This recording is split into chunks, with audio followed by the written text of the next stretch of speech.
Hello guys, তো আমি আজকে যাচ্ছি মহাকুম্ভতে। তো মহাকুম্ভতে যাওয়ার আগে অনেকের কাছেই শুনেছি সেখানে প্রচুর ভিড়, অনেক কিলোমিটার হাঁটতে হয়, অনেকে নাকি মারাও গেছে। তো এই সমস্ত ঝাড় ঝঞ্ঝাট কাটিয়ে কিন্তু আমি আজকে মহাকুম্ভের উদ্দেশ্যে রওনা হচ্ছি। তো তোমরাও সঙ্গে থাকো, দেখতে থাকো আমাদের যাত্রাপথ, দেখতে থাকো আমাদের ভ্রমণ কাহিনীতে। চলো আমরা আমাদের মহাকুম্ভের যাত্রাটা শুরু করি। তো আমরা এই ভলভো বাসটাতে করে আমরা আমাদের কুম্ভমেলার যাত্রাটা শুরু করব। তো বাসটার নাম হচ্ছে বাবা কেদারনাথ। বাসটা কিন্তু খুব ভালো ছিল।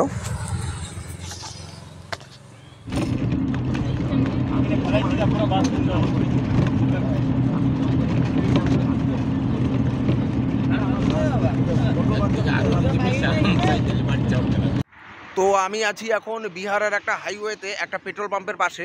তো তোমরা দেখতেই পাচ্ছ। তো এখানে কিন্তু বাথরুম, এমনকি কোনো খাবার দাবারের কিন্তু হোটেল বা ভালো বাথরুমের কিন্তু কোনো ব্যবস্থা নেই। এখানে যদি বাথরুমটা সারতে হয় তাহলে কিন্তু ওই আশেপাশের যে চাষের জমি রয়েছে সেই চাষের জমিতেই কিন্তু সারতে হবে। আর মহিলাদের জন্য টয়লেট আছে, কিন্তু সেখানে কিন্তু প্রচুর লম্বা লাইন। তো এখানে বিহারে কিন্তু তোমরা যদি এসে ভালো বাথরুম বা ভালো খাবার দোকান খোঁজো তাহলে কিন্তু তোমরা পাবে না। বাথরুম এবং খাবার দাবার কিন্তু খুব কষ্ট করেই আমাদের বিহারে জোগাড় করতে হয়েছে।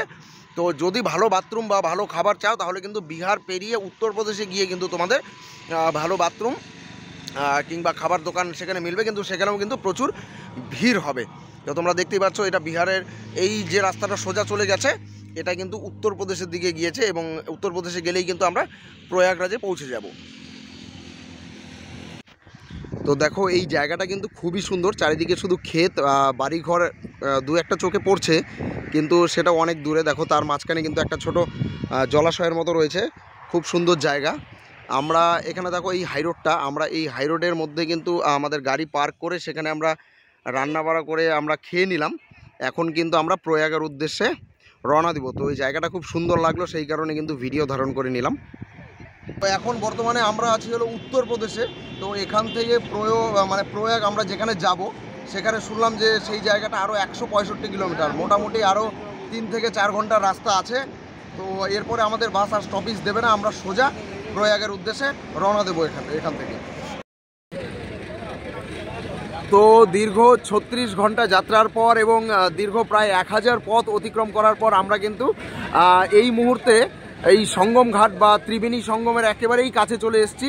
তো তোমরা দেখতেই পাচ্ছ এখানে কিন্তু আমাদের গাড়িটাকে পার্ক করা হয়েছে। এখানে গাড়ি পার্ক করার জন্য ব্যবস্থা রয়েছে, বিস্তর একটা জায়গা, অনেক বড় একটা এরিয়া।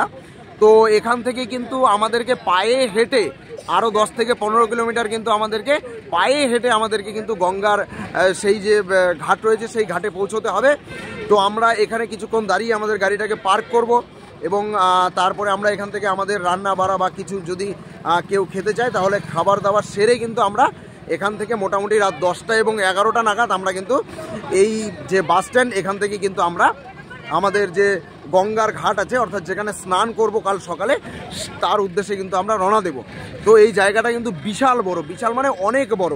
তো তোমাদের উদ্দেশ্যে বলছি, যারা যারা এই কুম্ভ মেলার উদ্দেশ্যে আসতে চাইছো বা যারা এসেছো, তোমরা কিন্তু তোমাদের যাদের সঙ্গে নিয়ে এসছো তোমরা কিন্তু অবশ্যই তাদের থেকে দলছুট হবে না, সবার সঙ্গে একসাথেই থাকবে। যদি একা একা তোমরা কোথাও গিয়েও থাকো তাহলে কিন্তু তোমাদের মোবাইলটা হাতে রাখবে। ইভেন এখানে কিন্তু মোবাইলের যে আওয়াজ সেটাও কিন্তু শোনা যায় না, এত চারিদিকে গাড়ির আওয়াজ, চারিদিকে লোকের আওয়াজ। তো তোমাদের সকলকেই বলছি এখানে আসলে কিন্তু সকলের সঙ্গেই থাকবে, ঠিক আছে? তো আমরা তোমাদেরকে দেখাবো আমি যে একটু পরে খাওয়া দাওয়া শেষ করে আমরা হেঁটে হেঁটে যে গঙ্গার যে ঘাটে যাব সেখানে কিন্তু তোমাদের সঙ্গে ভিডিওটা আমি চালিয়ে যাব। তো দেখো তোমরা দেখতেই পাচ্ছ এখানে কত গাড়ি, মানে কি এখানে দেখো, এখানে হাজার বললেও ভুল হবে, হাজার হাজার হাজার গাড়ি। তো এখানে আমাদের এই গাড়িটা রয়েছে, সাদা গাড়িটা আমাদের। তো দেখো এখান থেকে কিন্তু প্রচুর গাড়ি, এখানে এরিয়াটা অনেক বড়, যেখান থেকে ঘুরে দেখানো কিন্তু একেবারে সম্ভব নয়।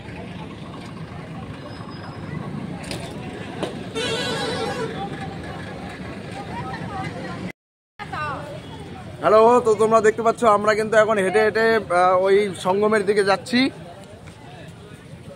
আমাদের সাথে অনেক লোক রয়েছে।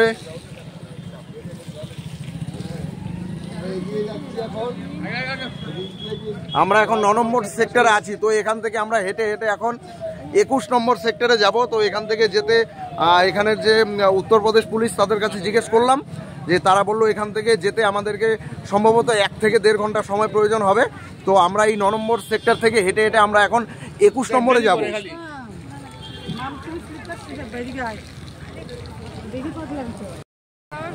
যতক্ষণ খুশি। হ্যাঁ, শেষ হয়ে গেছে, শেষ আবার করো।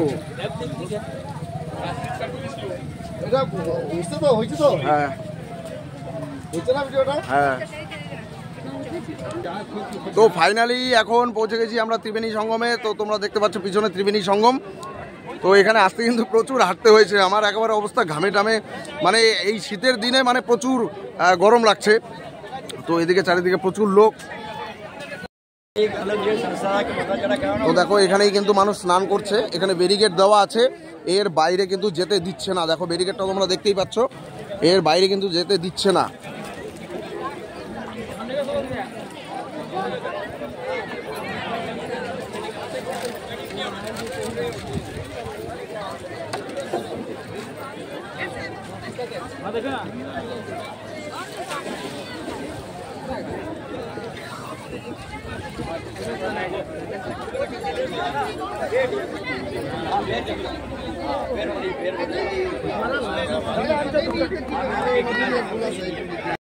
তো যে উদ্দেশ্যে আমার এই মহাকুম্ভতে আসা, অর্থাৎ মহাকুম্ভের যে স্নান, অর্থাৎ মাঘ মাসের পূর্ণিমার পূর্ণতিথিতে কিন্তু আমি এই ত্রিবেণী সঙ্গমে গঙ্গা নদীতে আমার এই যে মহাকুম্ভের শাহী স্নানটা সেরে নিলাম। এখানে জলটা কিন্তু প্রচুর ঠান্ডা, একেবারে বরফ গলা জলের মতো, প্রচুর ঠান্ডা ছিল কিন্তু এখানের জল।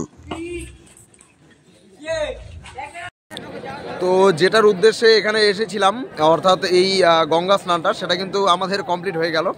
তো তবে গঙ্গা স্নানটা করে যা অনুভূত করলাম, মানে প্রচণ্ড ঠান্ডা, মানে বরফের মতো ঠান্ডা সেই আজকে এই গঙ্গার জল। তবে আগে যতটা শুনেছিলাম যে প্রচুর পরিমাণে ভিড়, মানে একে অপরের সঙ্গে ধরাধরি করে হাঁটতে হয়, সেটা কিন্তু আজকে আমি পাইনি, যেটা সত্যি কথা আমি পাইনি। তো আগে হয়তো বা অন্য কে পেয়েছে তারা হয়তো বলেছে, কিন্তু আমি কিন্তু আজকে এই মেলাতে এসে কিন্তু সেই রকম ভিড়টা কিন্তু আমি আজকে পাইনি। তো তোমাদের সাথে সেটা শেয়ার করলাম। তোমরা এখানে আসো, কারণ এখন কিন্তু ভিড় আস্তে আস্তে কমছে, কারণ মানুষের অনেক কথা শুনছে যে এখানে আসলে বিভিন্ন ধরনের সমস্যা হয়। তো সেই কথা শুনে কিন্তু এখন মানুষ কম আসছে, তো সেই কারণে ভিড়টা কিন্তু এখন একটু কম হচ্ছে। তো আরেকটা কিন্তু ডেট আছে, সম্ভবত সেটা 26 তারিখ, সেই তারিখে কিন্তু তোমরা অবশ্যই আসতে পারো। সেই ডেটে আসলে কিন্তু তোমরা অবশ্যই গঙ্গা স্নান করতে পারবে। তো তোমরা নিঃসন্দেহে এখানে আসতে পারো, কোনো বন্ধু ভয়ের কারণ নেই। এবং ট্রান্সপোর্ট সিস্টেমটাও কিন্তু খুব ভালো আছে এখান থেকে, যে কোনো জায়গা থেকে যদি কোনো অটো বা অটোরিকশা বা বাসকে বলা যায়, তাহলে তারা কিন্তু এই ত্রিবেণী সঙ্গমের কাছে এনে কিন্তু তোমাদেরকে নামিয়ে দেবে। তবে সেখান থেকে 2-3 কিলোমিটার কিন্তু তোমাদেরকে হাঁটতে হবে, ঠিক আছে, এর থেকে বেশি তোমাদেরকে হাঁটতে হবে না।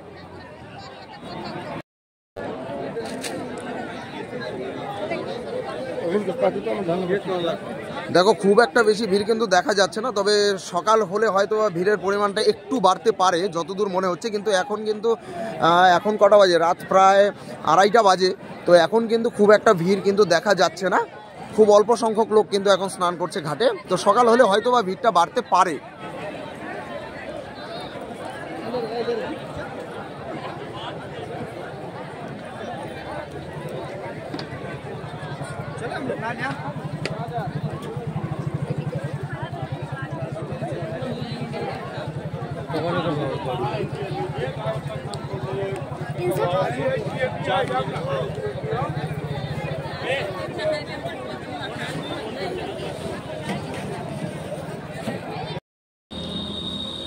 তো আমরা আজকে কুম্ভ মেলা থেকে বেরিয়ে শাহী স্নান করার পর আমরা কিন্তু আজকে অযোধ্যা রাম মন্দিরের উদ্দেশ্যে রওনা দিচ্ছি।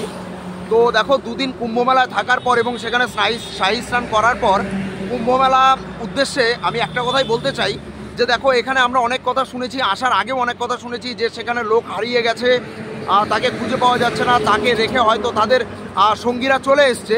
তো এই ব্যাপারটা আমার কাছে একটা অবাস্তব বলে মনে হয়েছে, কারণ এই কুম্ভ মেলায় কিন্তু লোক আছে, এমন না যে লোক নেই, ভিড় নেই, ভিড় প্রচুর পরিমাণ আছে। সেখানে লক্ষ লক্ষ কোটি কোটি লোকের আগমন হচ্ছে একেবারে। কিন্তু সেখানে যদি একটু নিজে সংযত থাকা যায় বা নিজেকে একটু দায়িত্ববান করা যায়, তাহলে কিন্তু সেখানে এই হারিয়ে যাওয়া বা খুঁজে না পাওয়ার ব্যাপারটা একদমই থাকবে না। তার কারণ হলো তোমার কাছে যদি মোবাইল থাকে তুমি কন্ট্যাক্ট করতে পারবে তোমার দলের লোকদের সাথে। এমনকি সেখানে মাইকিংয়ের ব্যবস্থা রয়েছে, সেখানের মাইকগুলো মেলা এবং মেলার বাইরে সব জায়গাতেই কিন্তু লাগানো রয়েছে, অর্থাৎ মেলার বাইরে থেকেও কিন্তু মাইকিংটা শোনা যায়। তো নিজে যদি একটু সচেতন হওয়া যায় তাহলে কিন্তু এই কুম্ভমেলায় হারানোর কোনো ব্যাপারই নেই, ঠিক আছে।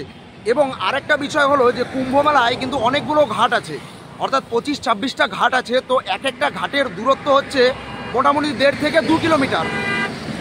তো এই একটা ঘাট থেকে আরেকটা ঘাটে যেতে কিন্তু প্রচুর সময়ের দরকার। তো ধরো আমরাই যেমন প্রথমে আমরা 17 নম্বর ঘাটে গিয়েছিলাম, তো সেখানে আমরা মোটামুটি যেখানে আমরা বাস রেখেছিলাম সেখান থেকে কিন্তু সেই ঘাটটা পৌঁছতে কম করে হলো 16 থেকে 17 কিলোমিটার দূরত্ব রয়েছে। তো সেখান থেকে আমরা 21 নম্বর ঘাটে আমরা পৌঁছেছিলাম। তো সেখানে গিয়ে দেখি সেখানকার যে পুলিশ তারা কিন্তু সেই ঘাটটাকে বন্ধ করে দিয়েছে। তো আমাদেরকে বলছে 17 নম্বর ঘাটে না গিয়ে তোমরা 3 নম্বর ঘাটে যাও। এবার 17 নম্বর ঘাটের থেকে 3 নম্বর ঘাটে যেতে আমাদেরকে কম করে হলেও 18 থেকে 19 কিলোমিটার দূরত্ব অতিক্রম করতে হবে। তো সেটা যাওয়া কিন্তু সম্ভব নয়। তো কাজেই আমরা পরে 3 নম্বরে না গিয়ে আমরা কিন্তু 16 নম্বর ঘাটের মধ্যে কিন্তু স্নান করেছিলাম। তো এই একটা বড় সমস্যা, এখানকার প্রশাসন কিন্তু হঠাৎ করে কখন আটকে দেয় সেই টাইমটা কিন্তু কেউ জানে না, অর্থাৎ একটা ঘাট থেকে আরেকটা ঘাটে কখন আটকে দেবে কখন ছাড়বে সেটা বোঝা যায় না। ইভেন আরেকটা বিষয় আছে এখানে, আমাদের কিছু পার্টনার তারা 17 নম্বর ঘাটে এবং 21 নম্বর ঘাটে তারা ঢুকেছিল।